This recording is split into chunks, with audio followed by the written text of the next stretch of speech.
आणि आता सविस्तर घडामोडी पाहूयात। सगळ्यात पहिली तर बातमी शेतकऱ्यांसाठी आणि सर्वसामान्यांसाठी अत्यंत महत्त्वाची आहे, कारण वर्षा अखेरीसह राज्यात पाऊस धुमाकूळ घालण्याची शक्यता आहे। जोरदार पावसासह काही ठिकाणी गारपीट होण्याचा अंदाज वर्तवण्यात आलाय।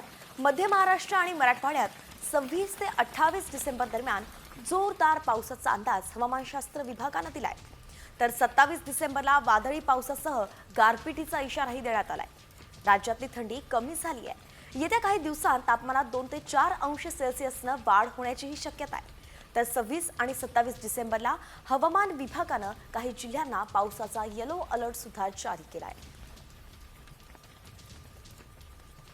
तर नेमकं हा येलो अलर्ट किंवा इतरही इशारा कुठे कुठे देण्यात आलाय आपण जरा सविस्तर पाहूया। राज्यात जोरदार पावसासह काही ठिकाणी गारपिटीचा इशारा देण्यात आलाय। 26 ते 28 डिसेंबर दरम्यान मध्य महाराष्ट्र मराठवाड्यात जोरदार पाऊस पडेल असा अंदाज आहे। तर 27 डिसेंबरला वादळी पावसासह गारपिटीचा इशाराही काही जिल्ह्यांना देण्यात आलाय। यात धुळे, नंदुरबार, जळगावचा समावेश आहे।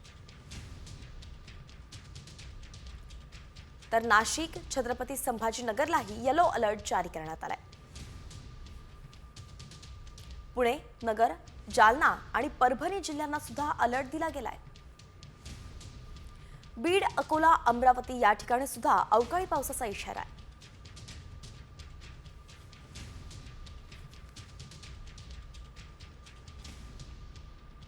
आणि यानंतर आता शेतीविषयक बातम्यांचा वेगवान आढावा घेऊयात 36 जिल्हे 36 रिपोर्टरच्या माध्यमातून। नांदेडमध्ये केळीवरती कर्करोगाचा प्रादुर्भाव झालाय। यामुळे शेतकरी हैराण झालेत। सतत वातावरणात बदल होत असल्यामुळे याचा फटका केळीवरती होतोय। बाग उभारण्यात आलेली आहे आणि या ठिकाणी बघितलं ठिकाणी 13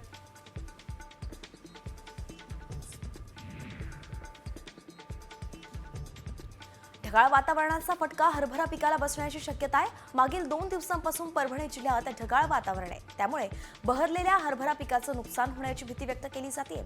निसर्गाच्या या लहरीपणामुळे शेतकरी सुद्धा हवालदिल झालेत।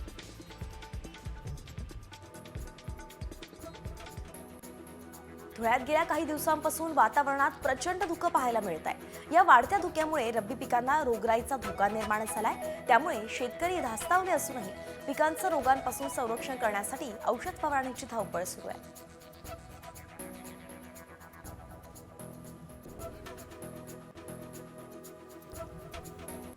नंदुरबार जिल्ह्यात ढगाळ वातावरण आहे। 2 दिवसांपासून थंडीचा जोर कमी झाल्यानं पिकांनाही फटका बसणार आहे।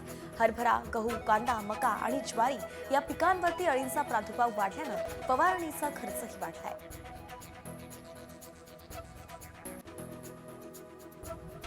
प्रसिद्ध नागपुरी संत्र्याच्या दरात मोठी घसरण झाली आहे। गेल्या वर्षीच्या तुलनेमध्ये प्रति टन 8 ते 10 हजारांनी दर घसरलाय। उत्पादन जास्त झाल्यानं दरातही घसरण झाली आहे।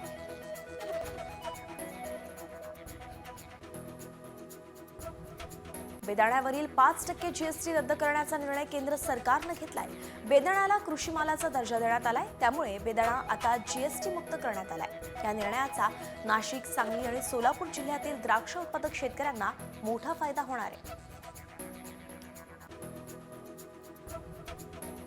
तुमसर कृषी उत्पन्न बाजार समितीत धान्याची पोती ट्रकमध्ये लोडिंग आणि अनलोडिंग करण्यासाठी बिहारमधून हमाल मागवले गेले। एका पोत्याच्या चढाईला 10 रुपये देण्यात येत असून दिवसाला एक हमाल 600 ते 700 रुपये कमावतोय।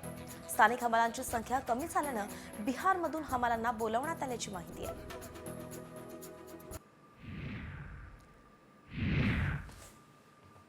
जनावरांना पुन्हा एकदा लंपी आजाराचा धोका निर्माण झालाय। या आजारामुळे जनावरांची तब्येत बिघडते, तसंच या आजाराची लागण इतर जनावरांना सुद्धा होत असते, त्यामुळे इतरही जनावरं या आजाराचे शिकार होतात। या आजाराचा प्रसार होऊ नये म्हणून पशुवैद्यकीय यंत्रणा आता अलर्ट झाल्या आहेत।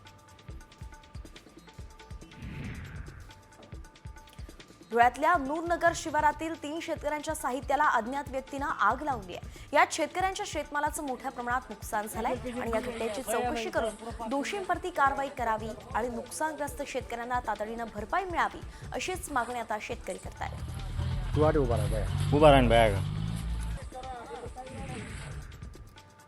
नागपुरातील प्रेरणा कॉलेजमध्ये गाडी लावण्याच्या क्षुल्लक कारणावरून तुफान हाणामारी झाली आहे. 8 दिवसांपूर्वी झालेला वाद मनात ठेवत आरोपीनं बाहेरील तरुणांच्या मदतीनं रियान पठाणवरती हल्ला केलाय. मारहाणीचा व्हिडिओही आता समोर आलाय आणि त्याच्याच मदतीनं पोलीस पुढचा तपास करतायत. पुण्यात 3 तरुणांनी वाहनं आणि दुकानाची तोडफोड केली आहे. लोहगाव परिसरातील तोडफोडीचा धक्कादायक व्हिडिओ समोर आलाय. या व्हिडिओमध्ये तरुण बांबू आणि दगडांनी तोडफोड करत असताना दिसतोय. पुणे पोलिसांकडून या तरुणांचा शोध घेण्याचा प्रयत्न सुरू आहे. नाशिकच्या सिडकोमधील त्रिमूर्ती चौकात कामावरून घरी जात असणाऱ्या मजुरावरती दोघांनी हल्ला केलाय. ही घटना सीसीटीव्हीमध्ये कैद झाली आहे आणि या मारहाणीत रक्तबंबाळ झालेल्या मजुराला त्याच्या मित्रानं रुग्णालयात दाखल करून पोलीस ठाण्यात तक्रार दिली. हाच राग मनात ठेवून गुंडांनी दुसऱ्या दिवशी सुद्धा मित्रावरती हल्ला केलाय. या प्रकरणी गुन्हा दाखल करण्यात आलाय.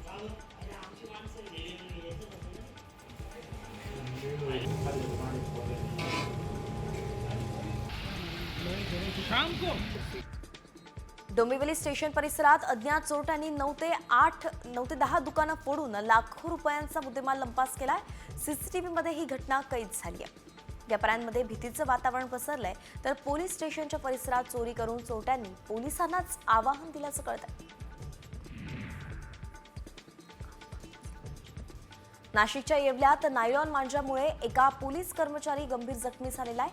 हडप सावरगावचे पोलीस कर्मचारी दुचाकीवरून जात असताना नायलॉन मांजामुळे त्यांचा गळा, ओठ आणि कान कापल्यानं 40 टाके त्यांना पडलेत. गेल्या 15 दिवसांत येवल्यात नायलॉन मांजानं 3 जण जखमी झाल्याची घटना घडली आहे. नवी मुंबईच्या खारघरमधील बेलपाड्यात एक तरुण हाय टेन्शन टॉवरवरती चढला होता. तरुण मनोरुग्ण असल्याची माहिती मिळते.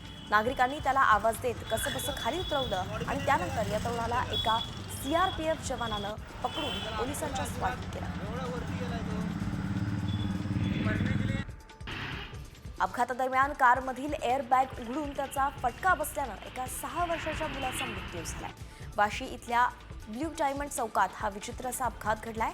संबंधित कार चालकाविरोधात आता पोलिसांनी गुन्हा दाखल केलाय. एअरबॅग उघडताच मानेजवळ झटका बसला आणि त्यामुळे मुलाचा मृत्यू झाला असा अंदाज डॉक्टरांनी व्यक्त केला.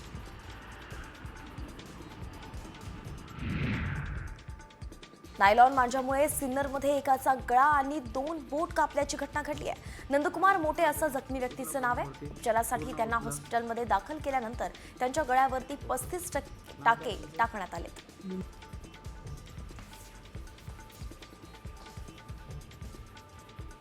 मानवरती उचला पूर्ण वरती पूर्ण उचला. ओके, नाव काय तुमचं? आणि रायगडमधून आता एक मोठी बातमी सध्या समोर येतेय. रायगड जिल्ह्यातील खोपोली इथे टँकरनं अपघातानंतर मोठा पेट घेतलेला आहे. टँकरमधील ज्वालाग्रही रसायन पेटत सगळीकडे पसरलं आणि त्यामुळे परिसरात सुद्धा आग लागली. या आगीत पार्किंग केलेली एक कारही जळून खाक झाली आहे. पेटत्या टँकरमधून वाहणारा रसायन पेटत असल्यानं तो एकंदरीतच पसरत गेला आणि त्यामुळे परिसरात यामुळे घबराट पसरली.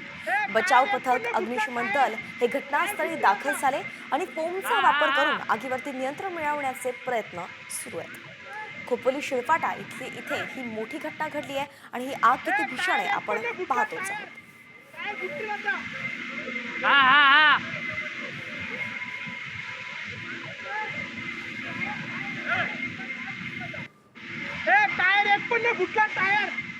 आणि यानंतर आता पुन्हा उर्वरित बातम्यांचा वेगवान आढावा.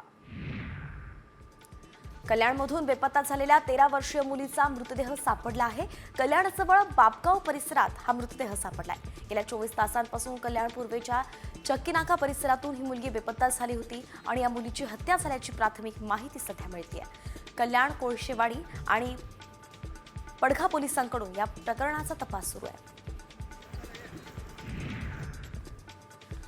चाकणमध्ये बेकायदेशीररित्या राहणाऱ्या 2 बांगलादेशी नागरिकांना अटक करण्यात आली आहे. गोपनीय माहितीच्या आधारे पोलिसांनी चाकणच्या साईराज लॉजिंगमधून एका बांगलादेशी पुरुष आणि महिलेला ताब्यात घेतलाय. त्यांच्यावरती गुन्हा दाखल झाला असून पोलीस अधिकचा तपास करत आहेत.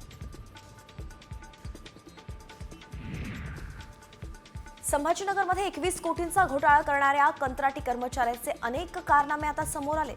या पैशातून एका आरोपीनं गर्लफ्रेंडला 4 BHK फ्लॅट, BMW कार आणि BMW बाईक खरेदी केल्याचे उघड झालंय, तर दुसऱ्या आरोपीनं SUV कार खरेदी केल्याचं समोर आलंय. पोलिसांनी दोन्ही आरोपींना अटक केली असून आता मुख्य आरोपी असून फरारच आहे. नंदुरबारच्या खांडबारा ग्रामीण रुग्णालयात दारूच्या नशेत डॉक्टर उपचार करत असल्याचा आरोपच रुग्णांच्या नातेवाईकांनी केलाय.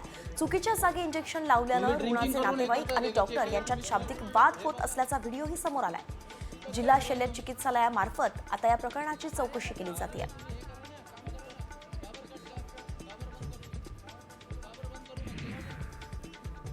कोल्हापूरमध्ये फुटबॉलपटूने टोकाचा निर्णय घेतलाय.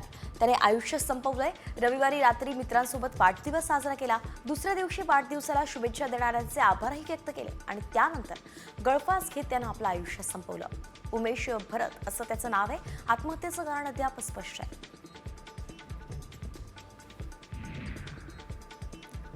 पुण्यात भरवण्यात आलेल्या भीमथडी जत्रेत शुक्रवारी एका महिलेच्या स्टॉलमधून 70,000ची रोकड चोरीला गेली होती.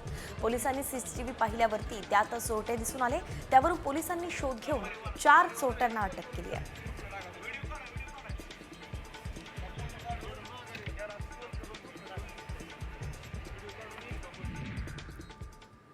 आणि आता मुंबईकरांसाठी सगळ्यात मोठी बातमी आहे, कारण नवीन वर्षामध्ये मुंबईकरांच्या खिशाला मोठी झळ बसणार आहे.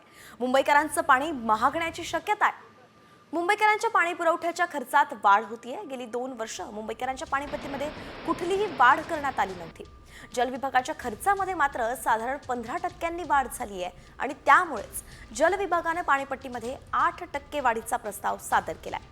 तुर्तास तरी आयुक्तांकडून याला मंजुरी मिळाली नाहीये. मात्र जर मंजुरी मिळाली तर मुंबईकरांचं पाणी 8% वाढण्याची शक्यता आहे.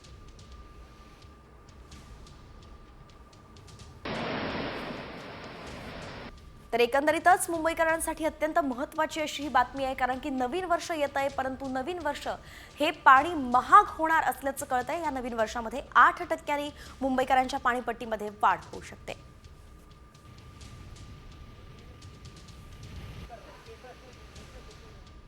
तर पुणेकरांसाठी सुद्धा अत्यंत महत्त्वाची बातमी आहे आणि पाण्यासंदर्भातच ही बातमी आहे. गुरुवारी पुण्यातील काही भागात पाणी पुरवठा बंद राहणार असल्याचं कळत आहे.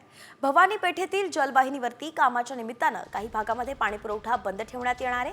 तर पुण्यातील शंकरपेठ रोड, गुरुवारपेठ, बुधवारपेठ, काशेवाडी, नानापेठ, सारसबाग परिसर, गंजपेठ, महर्षी नगर या भागात सुद्धा उद्या संपूर्ण दिवस पाणी पुरवठा बंद असेल. शुक्रवारी सकाळी कमी दाबानं पाणी पुरवठा होण्याची शक्यता मात्र वर्तवली जाते.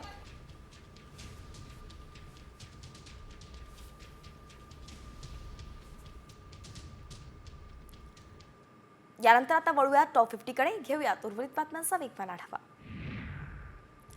नाताळ आणि नवीन वर्षाच्या निमित्तानं वांद्रे रिक्लेमेशन भागात आकर्षक विद्युत रोषणाई करण्यात आली आहे. सांस्कृतिक मंत्री आशिष शेलारांच्या हस्ते या रोषणाईचं उद्घाटन करण्यात आलं. 8 जानेवारीपर्यंत ही विद्युत रोषणाई मुंबईकरांना पाहण्यासाठी खुली असणार आहे. नाताळ सणानिमित्त जालन्यातील क्राइस्ट चर्चला आकर्षक सजावट करण्यात आली आहे. हे चर्च 128 वर्ष जुनं आणि सर्वात प्राचीन आहे. चर्चमध्ये 10 ते 12 फूट उंचीचं ख्रिसमस ट्री सुद्धा तयार करण्यात आलंय. त्याचबरोबर प्रभू येशू ख्रिस्त यांच्या जन्माचा देखावा सुद्धा साकारण्यात आलाय.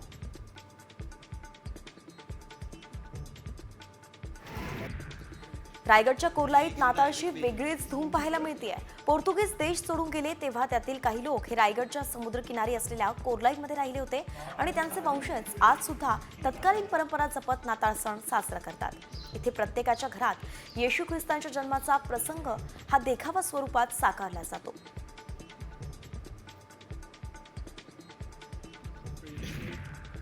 पालकांच्या लेखी परवानगीशिवाय शाळांना कोणत्याही विद्यार्थ्याला सांता क्लॉज बनवता येणार नाहीये. बाल हक्क आयोगानेच तसे आदेश दिलेत. तसंच विद्यार्थ्यांना सांता क्लॉज बनवल्यावरती कोणताही वाद झाला तर शाळेवरती कायदेशीर कारवाई केली जाणार आहे.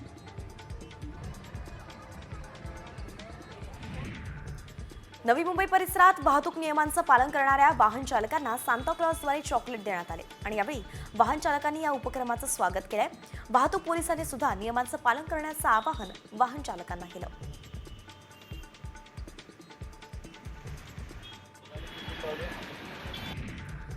राज्यातील दुसऱ्या क्रमांकाचं थंड हवेचं ठिकाण असलेल्या तोरणमाळ इथे पर्यटकांनी गर्दी केली आहे. सुट्टीचा आनंद घेण्यासाठी महाराष्ट्र, मध्य प्रदेशसहच गुजरातचे पर्यटक तोरणमाळमध्ये दाखल झालेत. तसंच पर्यटक यशवंत तलावात बोट सफरीचाही आनंद घेत आहेत.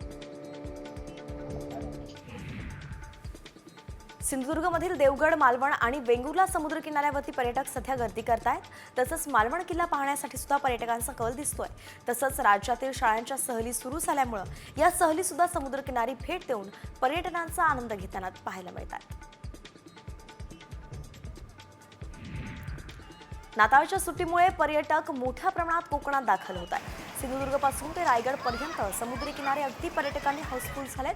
गणपतीपुळ्यातील मुंबईत, पुणे, नाशिक आणि पश्चिम महाराष्ट्रातून मोठ्या संख्येनं गर्दी पाहायला मिळते. सरत्या वर्षाला निरोप देण्यासाठी पर्यटक रायगडच्या समुद्र किनाऱ्यांवरती पोहोचल्याचं दिसतंय. अलिबागमधल्या सगळ्या बीचवरती पर्यटकांनी गर्दी केली आहे. वॉटर स्पोर्ट्ससह सी फूड आणि स्थानिक पक्वान्नांचा आस्वादही पर्यटक घेतात.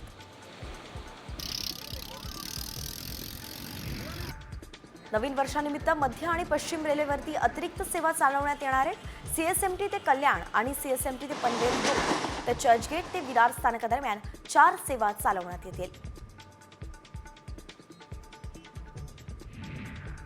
महाराष्ट्राची कुलस्वामिनी आई तुळजाभवानी मातेच्या मंदिरात भाविकांची मोठी गर्दी झाली आहे. एकीकडे नाताळ सण आहे तर दुसरीकडे लग्नसराई आहे. त्यामुळे राज्यासह तेलंगणा, कर्नाटकासहच राज्यभरातून भाविक हे तुळजाईच्या दर्शनासाठी दाखल होत आहेत.